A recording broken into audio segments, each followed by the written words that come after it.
I just got in this mini argument in my comment section in one of my videos about hourly and how we don't make a certain amount hourly. Sometimes I can make $25. Sometimes I'm only making $13 for a certain hour. Some days are busier than others. Sometimes are busier than others when it comes to food delivery. It's just like as if I would break down filming my videos, planning out my videos, editing my videos, promoting my videos.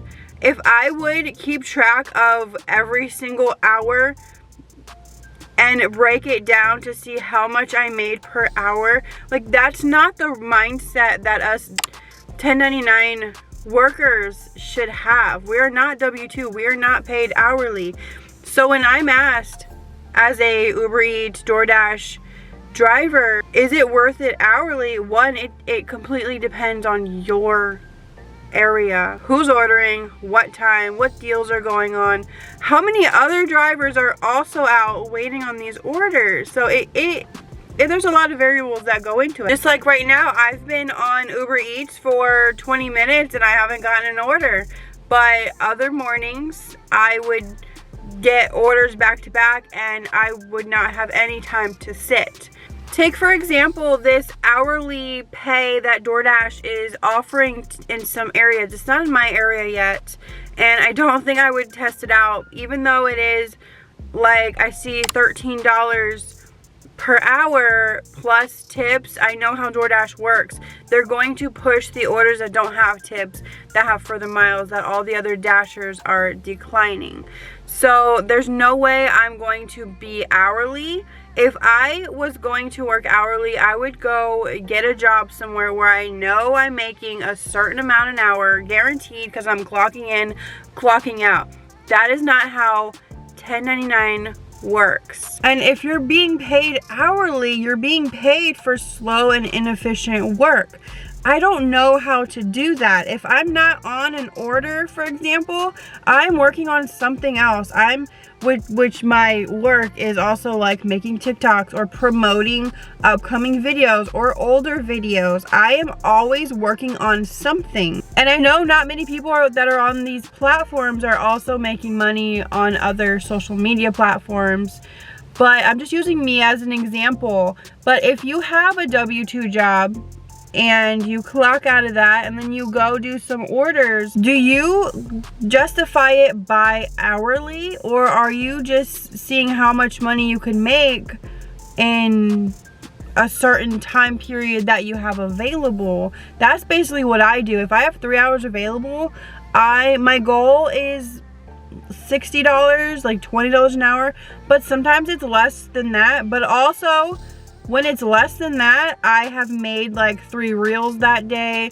I have been messaging people on my DMs talking about orders, or I have been in my comment section replying to comments. Let me know down below what else you do, unless you're a full-time driver. Some areas you could do that. Some areas you could even not even work 40 hours a week and you could make a full-time paycheck. So some areas are like that. Mine is not. I can basically only work the lunch rush and then dinner rush to make it worth it. If I do work in between, I do plan for it to be slow and I have other things for me to work on. And when I do Amazon Flex orders, so normally it's like you'll get paid $86 for say 4 hours. Yes, that breaks down to 20 something dollars an hour. I don't look at it that way because most of the time I'm already home by that 4th hour. So technically all that time is not on the clock. So at the end of my videos, I always break down how much I made, how many hours I work. I do that because people ask how much, like they want to see how much you made per hour to see if it's worth it for them to do these apps. But that comes back to, this is just my area, the hours in the day that I worked. It has nothing to do with your area or what you are going to be working. So basically when I put at the end that I made X amount on per hour, it means absolutely nothing to anybody. It doesn't mean anything to me because I didn't work throughout all those hours. You know what I mean? I'm basically sitting in my car half the time. sometimes a lot less. Like, I've had days where I'm not sitting at all, but then the pay is worth it, and it shows it. And I always talk about this app Solo that you can link with your gig apps that will show you what is being made in your area hourly. So every area is different. Sometimes I'm shown $15, sometimes I'm shown $20, and they have a smart scheduling. So if you link your like DoorDash with them, they will let you schedule. Alright, I'm gonna decline that one.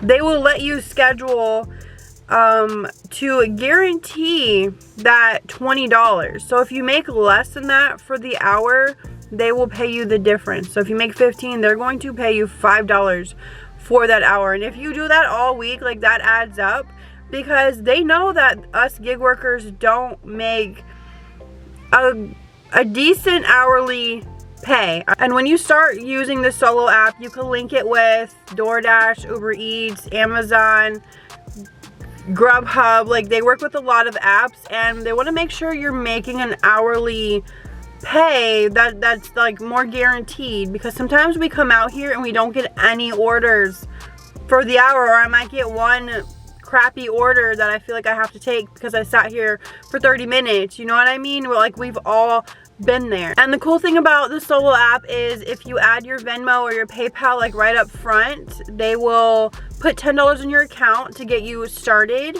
and whatever you make, whatever they pay you, they'll pay out on the following Tuesday.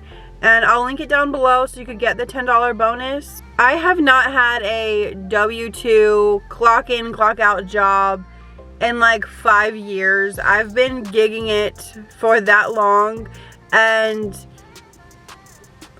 my mindset is just completely different. Like, it's more on the hustle end, you know, so that I can profit the most at the end of the week. And, you know, being a busy mom of 2, I don't really have many hours that I like to dedicate to working, because I have other things that I have to do, other responsibilities. So when I do work, like, I need to put my all into it. I need to work every way that I can. Finally, a good order. So let me know if any of this makes sense to you and what your mindset is when you work these gig apps, being a 1099. That's gonna be it for this video. Thank you for watching, and I'll see you guys in my next one.